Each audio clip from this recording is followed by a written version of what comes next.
یہ وہ صحابی رسول ہیں جب ایمان لے کر آئے تو اسلام کو قوت مل گئی۔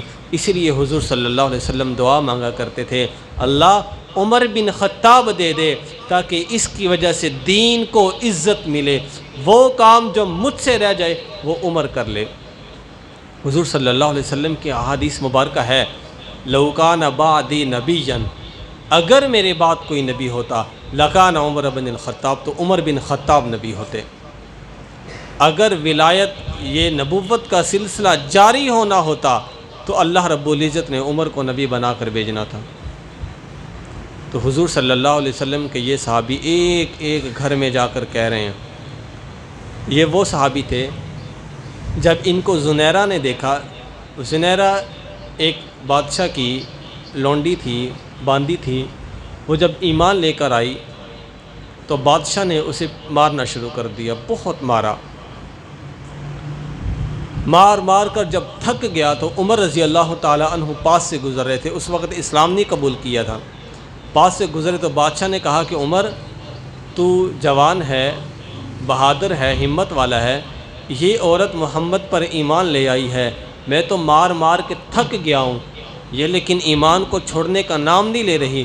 تو حضرت عمر رضی اللہ تعالی عنہ نے لاٹھی پکڑی اور اس عورت کو مارنا شروع کر دیا، بہت زیادہ مارا، آنکھوں سے پورا جسم لہو لہان کر دیا۔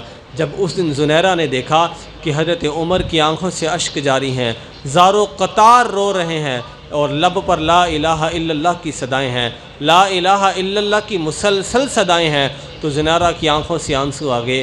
کہا زنیرہ آئی حضرت عمر کے پاس، کہنے لگی عمر بتا ایمان میں کیسی لذت ہے، تو اس دن مجھے کہہ رہا تھا، مار کر مجھے کہہ رہا تھا کہ محمد کا کلمہ چھوڑ دے، آج مجھے بتا ایمان میں کیسی لذت ہے۔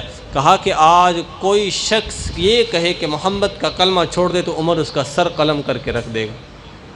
تو حضرت عمر رضی اللہ تعالی عنہ کی وجہ سے اسلام کو تقویت ملی۔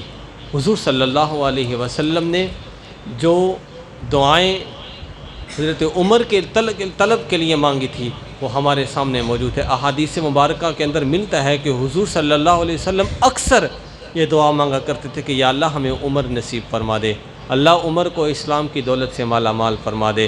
حضرت عمر رضی اللہ تعالی عنہ وہ تھے جنہوں نے قیصر اور کسریٰ، ایک مضبوط طاقتیں تھی، مضبوط قوتیں تھی، ان کو لڑکھڑا کے رکھ دیا تھا۔ حضرت عمر وہ صحابی رسول ہیں کہ جہاں ان کا سایہ بھی پڑ جائے تو حضور صلی اللہ علیہ وسلم نے فرمایا شیطان بھی اس جگہ سے نہیں گزرتا، جس جگہ سے حضرت عمر گزر جائیں شیطان بھی اس جگہ سے نہیں گزرتا۔ اس قدر اللہ رب العزت نے ان کو عزت اور منزلت اور رجا نصیب فرمائی تھی۔ حضرت عمر